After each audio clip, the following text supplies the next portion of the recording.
Ibu, bapak, dan saudara, tidak ada seorang pun yang tidak ingin hidup bahagia. Siapapun mereka, apapun kepercayaannya, apapun agamanya, menginginkan hidup bahagia. Siapalah yang ingin menderita dalam kehidupan ini? Tidak ada. Demikian juga ajaran Guru Agung Buddha Gautama. Tujuan utama ajaran Guru Agung kita adalah jangan sampai hidup ini menderita. Mengurangi penderitaan adalah tujuan ajaran Guru Agung Buddha Gautama. Paling tidak mengurangi penderitaan. Sampai penderitaan itu lenyap. Sebenarnya kebahagiaan tidak perlu dicari. Kalau penderitaan itu berkurang, ya otomatis hidup kita semakin bahagia. Apa yang harus diperhatikan, apa yang harus diketahui untuk mengurangi penderitaan supaya kehidupan ini semakin bahagia, semakin bahagia, semakin bahagia. Tidak semakin menderita, semakin menderita, semakin menderita. Guru Agung kita mengajarkan yang pertama-tama itu haruslah mengurangi penderitaan. Itu yang pertama. Kalau kita bisa menolong, membantu orang lain, sangatlah baik. Tetapi yang pertama-tama adalah janganlah berbuat kejahatan. Mengapa itu harus pertama-tama dan mengapa itu harus menjadi penting? Tidak bisa menolong, tidak bisa, jangan omong-omong dulu, nanti selesai saya omong-omong waktunya masih banyak kalau mau omong-omong. Tidak bisa menolong, tidak bisa membantu yang lain, tidak apalah. Tetapi kalau tidak bisa menghentikan perbuatan jahat, itu sangat merugikan orang lain. Karena perbuatan jahat itu membuat orang lain menderita. Kalau kita tidak bisa membantu, tidak bisa berbuat baik kepada orang lain, ya tidak menambahi penderitaan orang lain. Kalau kita bisa menolong, bisa membantu, syukur. Tetapi kalau tidak bisa menolong, tidak bisa membantu, jangan berbuat jahat. Karena berbuat jahat itu merugikan orang lain. Ada 10 macam kejahatan, 10 macam perbuatan jahat yang harus diketahui dan harus dihindari. 3 kejahatan dilakukan oleh jasmani.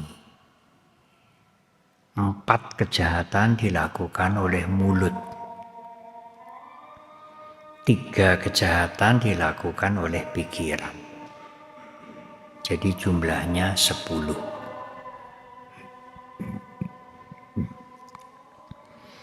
Yang pertama adalah kejahatan membunuh.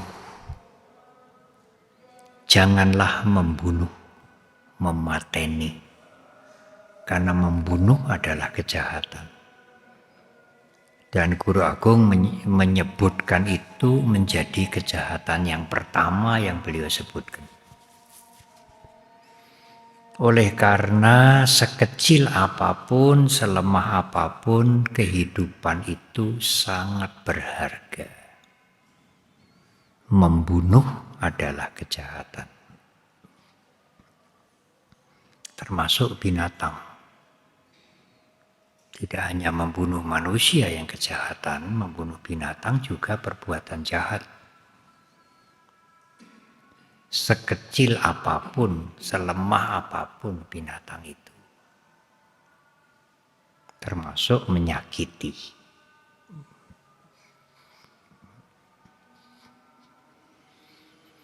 Bagaimana Bante kalau makan daging? Sering ditanyakan itu. Sebetulnya makan itu bukan membunuh. Makan itu bukan mateni. Makan bertujuan untuk menjaga tubuh ini jangan sampai lemes, jangan sampai sakit. Sehingga bisa menjalankan kebaikan yang lebih baik, lebih luas.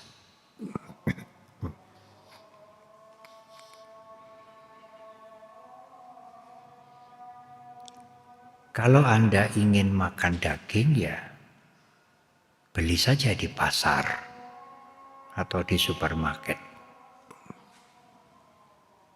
yang sudah mati, tidak dibunuh waktu itu. Kalau dibunuh waktu itu,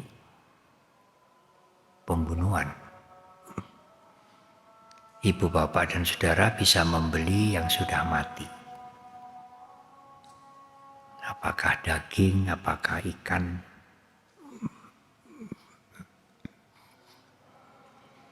Kami para biku tidak boleh makan daging kalau mengetahui bahwa binatang itu sengaja dibunuh, disembelih untuk kami.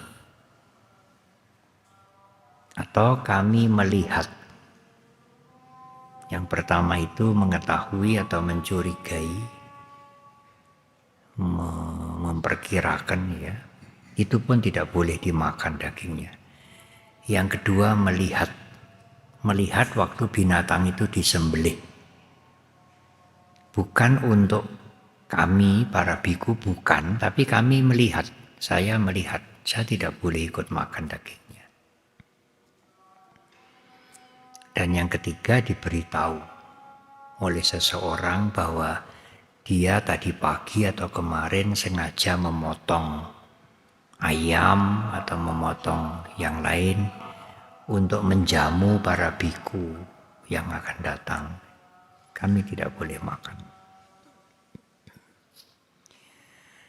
Kalau umat sengaja memotong binatang, binatang sengaja dibunuh untuk para biku, umat itu melakukan 5 kejahatan sekaligus.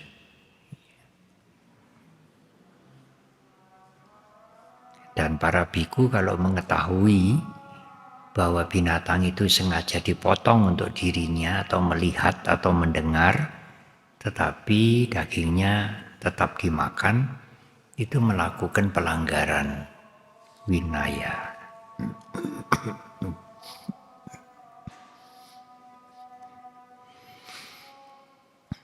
Kami pernah diundang ke Tiongkok oleh umat. Umat itu dari Batam.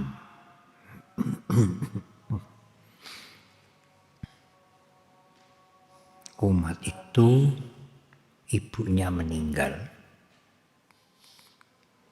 Karena ayahnya dulu meninggal di Tiongkok sana, dikubur di sana, ibunya meninggal di Singapura, dikremasi.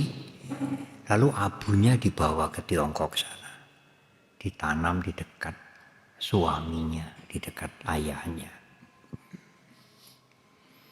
Beberapa biku dari Indonesia diundang, Bante Subala Ratano dan lain-lain termasuk saya, untuk upacara. Suatu hari, perjalanan siang, belum sampai ke tempat tujuan, ya kami diajak ke restoran untuk makan siang sebelum jam 12. Saya berpesan kepada tuan rumah, tolong ya, jangan mengambil lauk, ya, makanan atau lauk yang binatangnya langsung dipotong. Oh iya Bante. Lalu dia tanya ke restoran itu, apakah ada ikan, ada udang yang sudah mati. Yang punya restoran ngamuk. Kami tidak jual bangkai, semuanya masih segar, masih hidup. Waduh. Kita justru cari bangkai. Tapi mereka, kami tidak pernah jual bangkai. Binatang mati, tidak ada di sini. Semua masih hidup. Udang ya hidup, cumi-cumi juga hidup. Anda boleh pilih. Waduh. Saya mengatakan, kalau mau keluar dari restoran itu juga tidak enak. Rombongan kita cukup banyak, sudah duduk. Begini Pak, diganti saja. Diganti sayuran saja. Kalau mau daging ya daging ayam saja. Karena tidak mungkin ayam dipotong di situ, dia mungkin. Mesti sudah mati.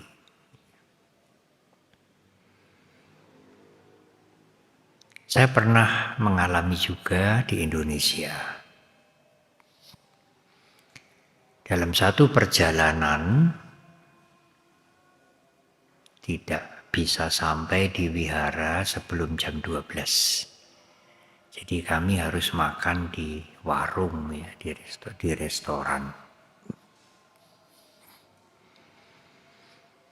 Ya, sopir pesan, Mas Budi.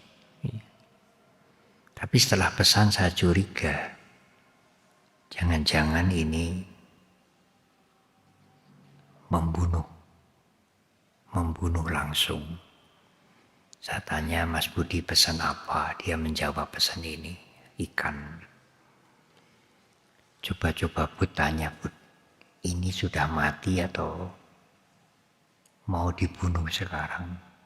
Ditanya, untung belum dilakukan.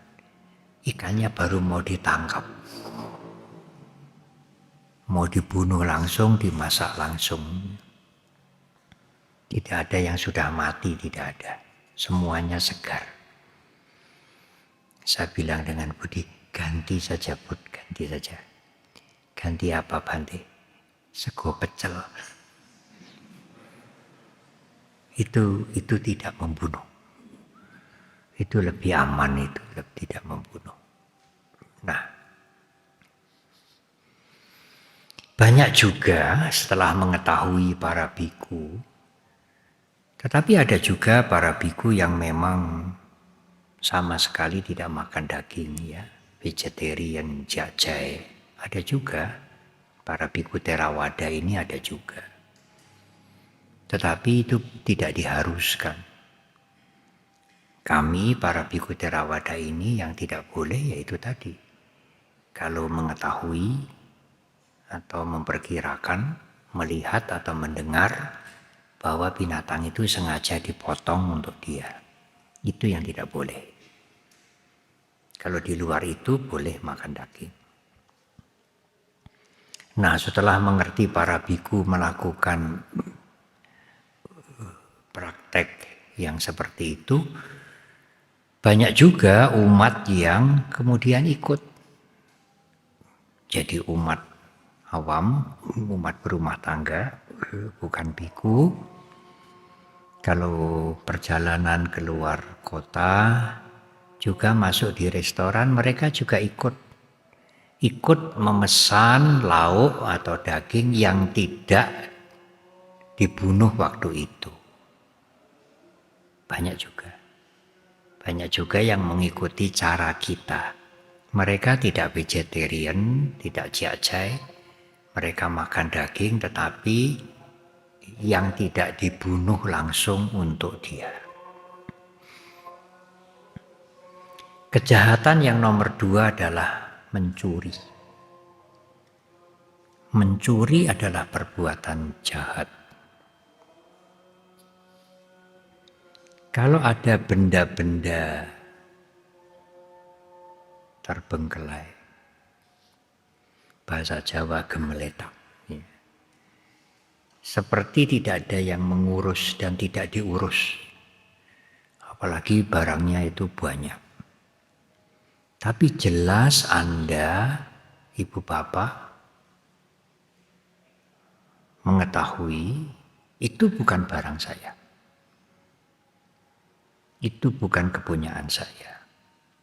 Itu tidak boleh diambil. Sekalipun tidak ada yang menjaga. Sekalipun diterlantarkan, seolah-olah tidak diurus. Barang itu berserakan, tidak diurus banyak. Tetapi bukan kepunyaan kita. Kita tidak boleh mengambil. Kalau ingin mengambil harus mencari tahu dulu, ini siapa yang punya. Anda, Ibu, Bapak, Saudara harus permisi, pamit. Boleh tidak saya ambil satu? Saya perlu. Tidak langsung diambil ya, ujuk-ujuk diambil. Nanti bisa termasuk mencuri. Adina dana wiramani, tidak mengambil yang tidak diberikan, alias tidak mengambil yang bukan miliknya.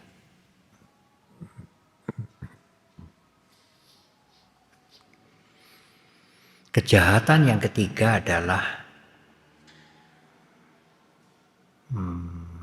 melakukan perbuatan yang tidak susila terhadap yang bukan pasangannya. Pria atau utamanya wanita yang masih dalam perlindungan orang tua, dalam perwalian, dan lain-lain. Sering kita mendengar kalimat berzina, tidak melakukan hubungan yang tidak susila, menghindari hubungan seksual dengan yang bukan pasangannya. Kalau sampai itu dilakukan, kejahatan. Inilah 3 macam perbuatan jahat yang dilakukan oleh jasmani. Membunuh, termasuk binatang, mengambil barang yang bukan miliknya, bukan kepunyaannya, dan yang ketiga, melakukan perbuatan yang tidak susila.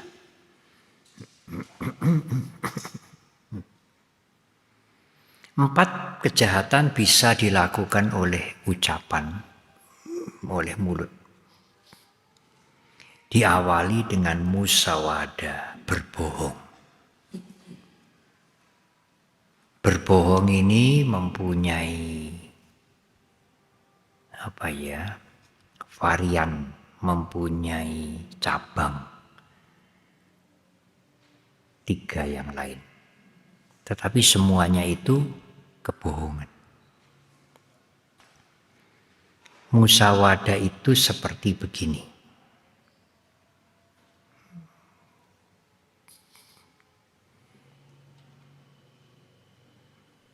Anda naik motor, kemudian ditanya oleh teman Anda, motornya siapa ini, kok bagus? Oh, ini motor saya. Padahal Anda pinjam. Itu berbohong. Meskipun seperti tidak merugikan yang bertanya. Atau misalnya, ya, nanti sore saya ikut dhamma kelas ya, nanti ketemu di wihara. Sebetulnya tidak ingin pergi. Dia mengucapkan itu ya lamis-lamis saja. Nah, sorenya waktu dhamma kelas ya dia tidak hadir. Itu berbohong.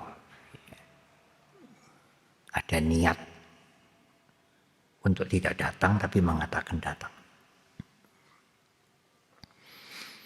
Kejahatan melalui ucapan, melalui mulut yang kedua, pisuna waca. Pisuna waca itu berbohong tetapi menjelekkan orang lain. Sering disebut fitnah. Oh, dia itu kaya, itu kan jual narkoba. Ya, padahal tidak. Menceritakan orang lain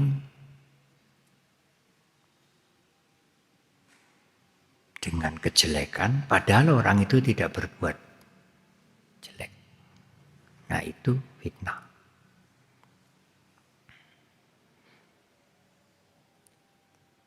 Atau ya dia usahanya majui duwe pesugihan.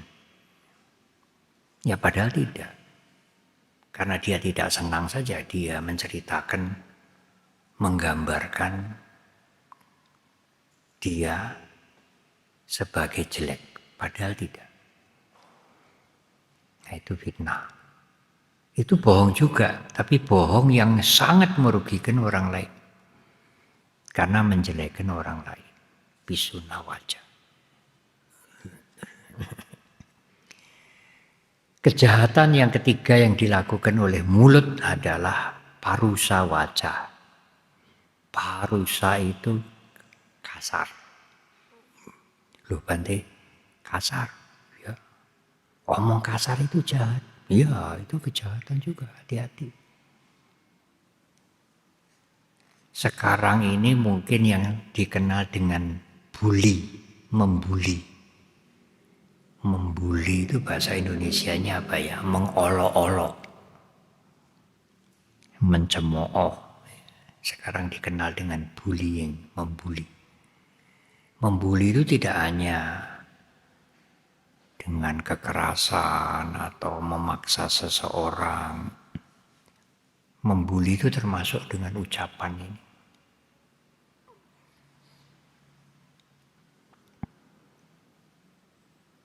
Apa kamu itu ora becus? Dapurmu itu ya. Kejahatan itu. Siapa yang senang dikatakan begitu? Ya. Tapi hati-hati Ibu Bapak dan Saudara. Yang paling sering membuli itu mungkin Ibu Bapak kepada anaknya sendiri. Hati-hati itu. Sering kita mendengar kalau orang tua punya anak 2 atau 3. Iki bodoh banget iki. Diajari ora iso-iso. Nah iki rada pinter. Itu membuli itu. Anak yang dikatakan iki bodoh banget iki, dedel. Diajari terus sih, dileske barangnya ora iso. Nah iki rada pinter sing iki. Adike malah rada pinter, kakange bodoh. Itu diingat-ingat itu, tidak bisa hilang. Sampai nanti jadi orang tua, saya dulu pernah dibodoh-bodohkan oleh bapak, oleh ibu. Hati-hati, Bukan hanya guru sekolah di sekolah, bukan hanya murid sesama teman yang membuli. Bapak, ibu, mama, papa bisa membuli anaknya berkali-kali. Apalagi kalau udah jengkel terhadap suaminya, anaknya jadi korban. Saya membaca satu tulisan yang bagus. Kalau anak kita batuk-batuk ya, gigil, batuknya gigil.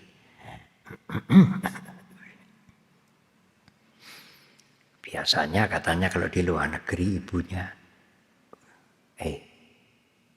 minum obat yuk, supaya batukmu bisa leren, bisa berkurang ya. Minum obat. Jangan lupa minum obat. Kalau di sini lain. Kalau anaknya menggigil, es terus. Gorengan terus, gitu toh. Itu membuli itu. Tidak disayangi, tidak ditolong, tidak dicintai, tapi dibuli. Batuk-batuk seperti orang yang kesulitan, tidak dibantu malah dibleske ya. Es terus, gorengan terus. Begitu toh biasanya. Hati-hati. Mungkin bagi orang tua, anak-anakku dewe bukan anaknya. Kalau anaknya tonggo aku ya ora wani ngomong gitu ya. Justru anaknya sendiri itu bulinya luar biasa itu. Anaknya orang lain malah sungkan kita ya. Takut. Nanti orang tuanya ora terima, nanti orang tuanya enggak terima. Kalau anaknya sendiri, wah, membulinya sak kepenaknya sendiri. Hati-hati. Kejahatan yang keempat, sampah palapa. Sampah palapa itu omong kosong. Omong kosong itu ya berbohong juga karena tidak benar. Tapi bukan fitnah, bukan menjelekkan orang lain, bukan membuli. Omong kosong. Dulu pernah ada omong kosong, nanti tanggal 9 bulan 9 tahun 99 kiamat. Nah, buktinya sampai sekarang ya belum kiamat. Itu omong kosong, tetapi bisa merugikan juga. Mereka yang percaya itu lalu